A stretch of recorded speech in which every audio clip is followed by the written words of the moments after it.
Salam damai sejahtera teman-teman, Bapak Ibu, Saudaraku sekalian yang sudah berkunjung ke channel ini, bahkan yang sudah menyumbangkan jempolnya, subscribe-nya. Tuhan memberkati kita semua. Saya akan memperlihatkan sebuah video yang viral. Ini teman-teman, kita lihat. Ini tradisi di mana orang-orang dibaptis ya. Ini satu kampung teman-teman, berbondong-bondong datang, ada bapak-bapak, ibu-ibu menggunakan kerudung, anak-anak kecil pun ikut serta. Di sini kita melihat sangat ramai sekali teman-teman. Ya, ini sangat luar biasa. Saya melihat bahwa ini adalah satu fenomena pemurtadan terjadi dalam satu kampung.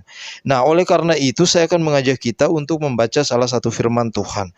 Ya, firman Tuhan inilah yang kemudian membuat banyak orang ya fanatik dan radikal.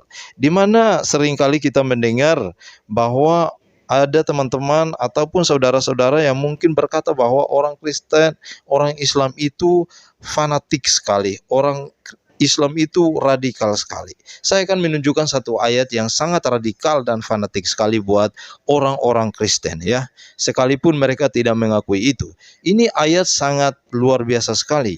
Tidak mengakui agama selain agama Kristen, tidak mengakui Tuhan orang lain selain Tuhan Yesus. Ini sangat fanatik dan radikal sekali. Di dalam Kisah Para Rasul pasal 4 ayat yang ke-12, teman-teman mendengarkan saja. Dan keselamatan tidak ada di dalam siapapun juga selain di dalam Dia, di dalam Yesus teman-teman. Sebab di bawah kolom langit ini tidak ada nama lain yang diberikan kepada manusia yang olehnya kita dapat diselamatkan. Di bawah kolom langit ini tidak ada nama lain yang diberikan kepada manusia selain nama Yesus yang olehnya semua orang dapat diselamatkan. Teman-teman semua, ini sangat luar biasa sekali. Menjadi dasar bahwa ya ketika seseorang membaca ayat ini, dia akan paham dan mengerti bahwa hanya ada satu Tuhan, yaitu Yesus Kristus, yang akan menjadi hakim yang adil, yang akan menyelamatkan semua umat manusia pada akhir zaman, yang akan menjemput semua umat manusia pada akhir zaman, bahkan menjadi hakim, yaitu Yesus Kristus. Nah, saya akan mengajak kita untuk simak dulu video selengkap berikut ini. Videonya, dengarkan bersama supaya kita sama-sama diberkati. Berikut videonya. Di Quran surat Al-Imran 3:45 itu tertulis di sana. Dikatakan begini saudara, It's qalatil malaikatu ya Maryamu innallaha yubassuruki bi kalimatin min husmuhul masihu isabnu Maryaman wajihan fid dunya wal akhir. Di Quran surat Al-Imran 3:45 itu tertulis di sana. Dikatakan begini saudara, It's qalatil malaikatu ya Maryamu innallaha yubassuruki bi kalimatin min husmuhul masihu isabnu Maryaman wajihan fid dunya wal akhir. Jadi ketika itu Al-Quran bilang begini, ketika itu Allah berfirman kepada malaikat Jibril, hai malaikat Jibril, lu datengin deh ke Maryam dan katakanlah kepada Maryam, innallaha yubassyiriki bi kalimatin min husmul masihu isabnu Maryam. Salam teman-teman sekalian, berjumpa kembali dengan saya Arif Bule di channel TV Laskar Kristus ini. Pada video kali ini, seperti yang kalian lihat di awal teman-teman sekalian, bahwa ada ceramah yang luar biasa sekali, dan tentu ceramah itu akan membuahkan hasil yang maksimal, di mana orang-orang akan menjadi percaya kepada Tuhan Yesus Kristus ya. Dan pemaparan itu sangat memberkati, sangat mudah dipahami kenapa Tuhan harus menjadi manusia dan bagaimana iman di dalam juru selamat yaitu Tuhan Yesus Kristus. Oleh karenanya, mari kita langsung saja cek videonya, dengarkan bersama supaya kita sama-sama diberkati. Berikut videonya. Di Quran surat Al-Imran 3:45 itu tertulis di sana. Dikatakan begini saudara, It's qalatil malaikatu ya Maryamu innallaha yubassyiriki bi kalimatin min husmuhul masihu isabnu Maryaman wajihan fid dunya wal akhir. Jadi ketika itu Al-Quran bilang begini, ketika itu Allah berfirman kepada malaikat Jibril, hai malaikat Jibril, lu datengin deh tuh Maryam dan katakanlah kepada Maryam, innallaha yubasyiriki bi kalimatin min husmul masihu Isa ibnu Maryam. Kasih tahu kepada Maryam, ini adalah kabar baik, ini adalah kabar sukacita, bahwa engkau akan mengandung dan melahirkan seorang anak laki-laki yang bernama Isa. Isa putra Maryam. Dan sudah tertulis namanya Isa, bukan yang lain. Isa putra Maryam. Siapa dia? Dia itu adalah wajihan fid dunya wal akhirah. Dia penguasa dunia akhirat, saudara. Ini pribadi yang luar biasa, saudara. Itu sebabnya Al-Quran mengaminkan bahwa seluruh dunia, siapapun dia yang masih manusia, itu harus merayakan Natal. Yang masih manusia. Kecuali udah berubah. Kan gitu. Kenapa? Karena Al-Quran sendiri sudah menyatakan itu. Kok Al-Quran menyatakan itu ya? Yes, ini hal yang sangat penting. Kenapa yang dibawa? Keselamatan dunia ini. Manusia itu butuh keselamatan. Ketika manusia itu butuh keselamatan, apa yang harus dia lakukan? Dia harus mencari keselamatan itu. Bagaimana caranya mereka mencari jalan keselamatan itu? Ada yang rambutnya dibotakin supaya kudus, ya kan? Ada yang harus menghadap ke arah mata angin, karena di sanalah ada Tuhannya untuk selamat. Lalu ada juga yang harus mengorbankan korban untuk selamat. Harus bawa sesajen untuk selamat. Nah, kalau di dalam Yesus itu nggak butuh yang kayak gitu-gitu. Justru ketika manusia tidak menemukan jalan keselamatan itu, apa yang harus mereka lakukan? Mereka harus mencari yang namanya sirotol mustaqim, jalan keselamatan itu penting bagi manusia. Kenapa? Karena di dalam dunia ini cuma dua tempat, surga atau neraka. Nah, semua manusia pengennya ke surga, betul ya? Tapi ingat, kalau mau ke surga, harus kenal sama yang punya surga. Kalau kagak kenal, ya mikir aja sendiri kan gitu. Makanya dia harus hadir ke dunia ini, Tuhan harus jadi manusia. Kenapa?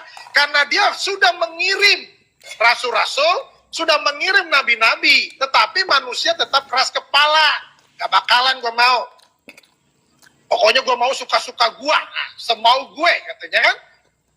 Lalu bagaimana? Ini Tuhan ini punya kasihnya begitu luar biasa. Yang tadi sudah disinggung, karena begitu besar kasih Allah. Apa yang Tuhan mau lakukan? Ini manusia ini harus, semuanya ini harus masuk surga. Karena neraka diciptakan untuk setan, untuk genderuwo, untuk iblis. Bukan untuk manusia. Manusia ditempatkan semuanya masuk surga. Amin. Tapi yang bagaimana dulu? Nah, itu kemauannya Tuhan, itu hatinya Tuhan. Tuhan mau semua manusia itu masuk surga. Bagaimana caranya untuk Tuhan menyelamatkan manusia? Dia harus jadi manusia. Kenapa harus jadi manusia? Karena yang diselamatkan manusia, bukan monyet. Kalau yang diselamatkan monyet, ya otomatis dia harus jadi monyet dengan bahasa monyet. Tapi yang diselamatkan manusia, itu sebabnya dia harus jadi manusia. Makanya ada yang bilang, Tuhannya orang Kristen mau lucu, jadi manusia. Suka-suka dia. Dia mau jadi apa ke suka-suka dia. Ya puji Tuhan, yang diselamatkan target utamanya adalah manusia, maka dia harus jadi manusia dengan bahasa manusia. Dengan gaya hidup seperti manusia. Nggak mungkin dia datang sebagai roh. Kenapa? Ngeri. Ada suara nggak ada wujud. Budi, ada suaranya, tapi nggak ada wujudnya. Bahaya kan ini? Nggak mungkin juga dia tiba-tiba datang, cring, jadi manusia dewasa. Kenapa? Karena manusia selalu mencari silsilah. Dia anak siapa? Bapaknya siapa? Tapi ada tuh yang model kayak gitu, Bang. Ada ya? Mr. Bean. Jatuh. Itu manusia nggak jelas. Maka hidupnya juga nggak jelas. Yesus harus jadi manusia. dengan bahasa manusia. Untuk tujuannya cuma satu, manusia harus diselamatkan dan dibawa ke surga. Makanya ini manusia yang sangat suci. Al-Quran bilang begini, saudara. Di dalam Quran surat Maryam 19 ayat 19 dibilang begini. Qala innama ana rasulu rabbika li ahabalaki gulaman zakiyya. Artinya begini. Ketika malaikat Jibril diutus oleh Allah kepada Maryam, Jibril bilang begini, sesungguhnya aku hanya utusan Allahmu. Aku hanya utusan Tuhanmu, ini kata Jibril. Untuk apa? Untuk menyampaikan anugerah kepadamu. Apa anugerahnya? Seorang anak laki-laki yang suci. Artinya, Yesus ini bukan manusia berdosa dan tidak ada dosa di dalam hidupnya. Itu sebabnya dia harus menyelamatkan. Kenapa dia harus menyelamatkan? Karena dia nggak berdosa. Yang bisa menyelamatkan manusia adalah orang yang nggak berdosa. Contoh, kalau saudara punya hutang, siapa yang harus bisa membayarnya? Tentunya orang yang nggak punya hutang dan bersih dari hutang. Kalau lu masih punya hutang, lu lalu mau bayarin orang yang punya hutang, gigi lu. Kenapa harus gigi? Lu aja masih punya hutang. Lu mau bayarin hutang gue? Yesus itu bisa menyelamatkan. Kenapa? Itu sebabnya dia disebut sebagai juru selamat. Kenapa disebut sebagai juru selamat? Karena dia tahu keselamatan. Orang itu nggak bisa disebut sebagai juru bicara kalau ngomongnya kagak jelas. Assalamualaikum, mama imu. Lo bagaimana dia disebut sebagai juru bicara? Mama imu yang mama ayah malam ini ayah mau menyampaikan pesan dari Bapak Presiden. Lah, nggak bisa disebut sebagai juru bicara model begini, saudara. Amin. Yesus disebut sebagai juru selamat. Kenapa? Karena dia tahu jalan keselamatan. Haleluya. Nggak ada lain lagi. Di bawah kolong langit ini tidak ada nama lain yang dapat menyelamatkan seisi dunia. Itu sebabnya dia harus turun ke dunia ini untuk menyelamatkan manusia. Ya, teman-teman, terima kasih banyak sudah meluangkan waktunya untuk menonton video ini. Terima kasih banyak sudah subscribe, like, dan share video ini. Marilah kita menjadi berkat bagi banyak orang. Apapun tidak ada alasan. Dimanapun kita berada, kita menjadi berkat. Apapun yang Tuhan berikan bagi kita, marilah kita bagikan kepada banyak orang. Agar orang-orang juga bisa diberkati. Orang-orang juga bisa melihat kemuliaan Tuhan, bahwa Tuhan yang kita sembah, Tuhan yang kita muliakan di dalam nama Tuhan Yesus itu adalah Tuhan yang mempunyai berkat, Tuhan yang mempunyai segala-galanya. Oleh karena itu teman, jangan sungkan-sungkan, beritakanlah Injil dan jadilah berkat bagi banyak orang. Tuhan Yesus memberkati saudaraku sekalian. Shalom.